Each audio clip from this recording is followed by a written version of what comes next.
बिस्मिल्लाहिर्रहमानिर्रहीम। बहुत शुक्रिया बैरिस्टर साहब। देखें, यू टर्न का अगर कोई मास्टर है तो वो खान है। और इस मुल्क के अंदर आपने जिस तरह की नफ़रत की और जो पोलराइजेशन की सियासत को अरूज देखा है, उसका भी बानी जो है वो इमरान खान है। और आप देखें कि कहाँ गिरबान पकड़ूंगा छोड़ूंगा नहीं से अब वो आ गए हैं मिन्नतों तरलों के ऊपर। और अगर आप पाकिस्तान की ये हालिया जो चंद महीनों के अंदर जो तारीख देखें, जिस दिन से खान जो है वो जेल में है, मुल्क की मईशत बेहतरी की तरफ जा रही है। आपने देखा कि महंगाई की शरह पिछले साल मई जून के अंदर 38% पे थी। खाने पीने की अशिया की शरह जो है वो 50% पे थी। और वो जो है वो 12-13% पे CPI आ चुकी है। जून की जो है वो 12.6% है। और इसी तरह खाने पीने की जो अशिया की महंगाई है वो 2.6% पे आ गई है।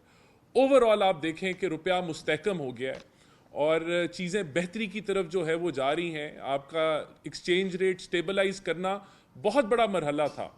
और जब खान को हमने निकाला आईनी तरीके से, तो उनकी कोशिश थी या तो वो एक मुस्बत अपोजिशन करते, वो राह उन्होंने नहीं इख्तियार किया। उन्होंने जो राह इख्तियार किया वो ये था कि मुल्क श्रीलंका बनने जा रहा है, मुल्क डिफ़ॉल्ट जो है वो करने जा रहा है।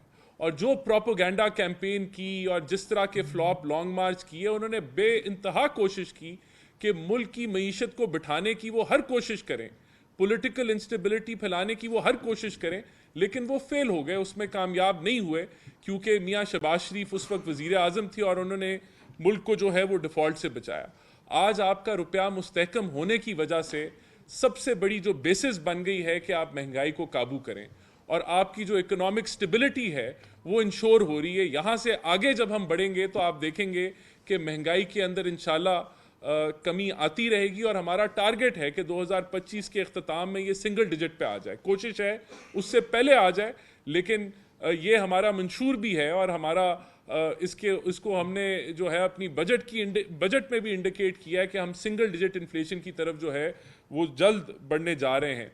इसी तरह आपने देखा कि खान साहब जो हैं, उनकी सियासत चाहे वो फॉरेन पॉलिसी के लिहाज से हो, तो उन्होंने कोई कसर नहीं छोड़ी जब वो हुकूमत में थे और जब वो हुकूमत में नहीं थे। जब वो हुकूमत में थे तो सीपेक को जिस तरीके से सुस्त रवि का शिकार किया और उसको बिल्कुल ही रोक दिया गया, ये पाकिस्तान की बदकिस्मती थी।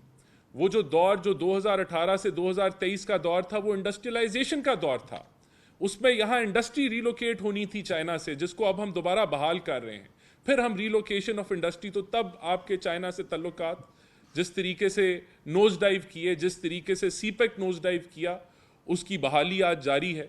फिर आपके ओवरऑल सऊदीज़ के साथ, US के साथ जिस तरह साइफर को इस्तेमाल किया गया, एक जाली प्रोपोगंडा किया गया और कहा गया कि इससे हमने खेलना है। किसने नहीं सुना उस ऑडियो को कि इससे हमने खेलना है?